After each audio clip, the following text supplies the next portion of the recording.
you don't care for me anymore. I made up the bed we sleep in. I looked at the clock when you're creeping. It's 6 a.m. and I'm alone. Did you know when you go, it's the perfect ending to the bad day? I was just beginning. When you go, all I know is you're my favorite mistake.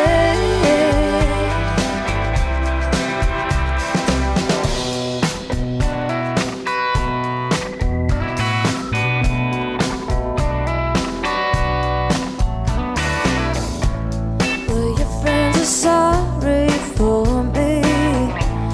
They watch you pretend to adore me, but I'm no fool to escape. And here comes a secret lover. She'll be unlike any other until your guilt goes up in flames. Did you know when you go, it's the perfect ending to the bad day gotten used to spending? When you go, all I know is you're my favorite mistake. You're my favorite mistake. Maybe nothing lasts forever, even when you stay together. I don't need forever after. It's your laughter won't let me go, so I'm holding on this way.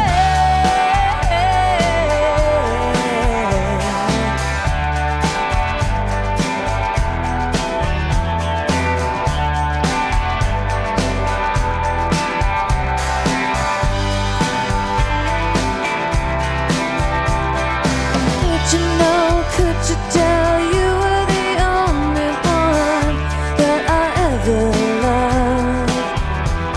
Now everything's so wrong.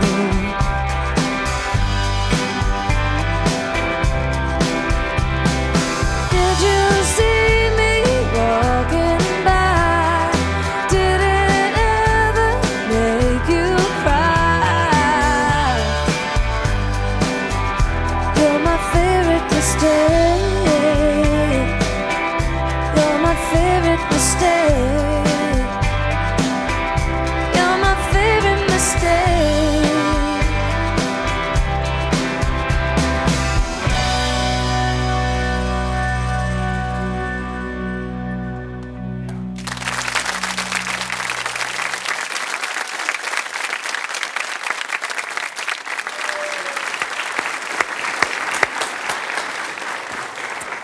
Thank you. Welcome to Söndagsöppet. Thank you. You write your own songs.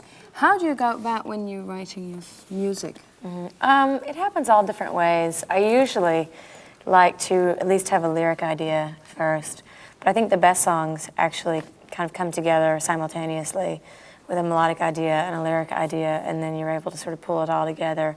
And those are the songs I think that wind up being the most special, the ones you don't have to think so much about. How long time do you used to take to write a song? Anywhere from 10 minutes. The good ones write themselves in about 10 minutes, and then there are some that just take months and months to finish. So, You used to write songs for Eric Clapton and Bette Midler.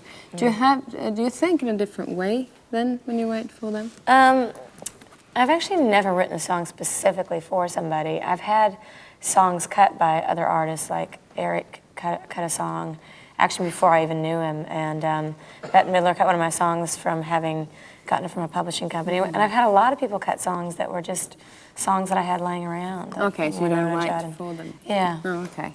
How old were you when you started writing? Must be quite seriously writing about 18 or 19 probably. Yeah. And now you have your own studio in New York. It's quite close to where you live. Yeah. What does having your own studio mean to you and your job? There's something that happens when you're working in a public studio where you feel like you've got to accomplish something every day because you're paying a huge bill for the room. And when you own your own studio, you can at least be creative without that pressure to get something done because of the money factor. And it creates a lot of freedom. You can be creative when you want to, even though we did work every day. You didn't have that hanging over your head. But your studio is in the middle of a meat factory area? Yeah, it is. It stinks. It's right in the middle of New York City, yeah, in what's called the meatpacking district, and it's an interesting environment in that you have like a lot of bikers and transvestites and meat hanging on hooks, and then you go in and you're in the middle of a recording studio. It's crazy. You've been singing backup vocals to Michael Jackson, George Harrison, Joe Cocker.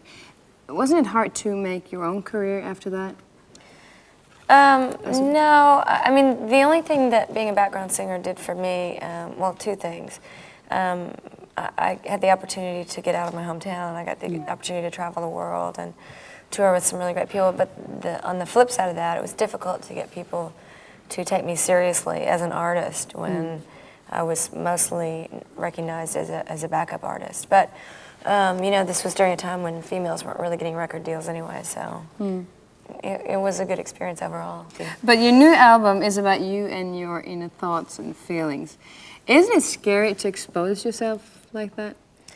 Well, you know, when you're writing, I don't think you're thinking about who's going to be listening to it. I think when I finished the album, I started to feel a little sense of panic, and that I feel like in a weird way on this album, I kind of opened up my diaries and flipped through the pages, and you know, there it all was. But I think that the personal songs are the ones that people relate to most anyway, and I think it probably was time for me to write in a more personal vein, since most of my lyrics have been narrative.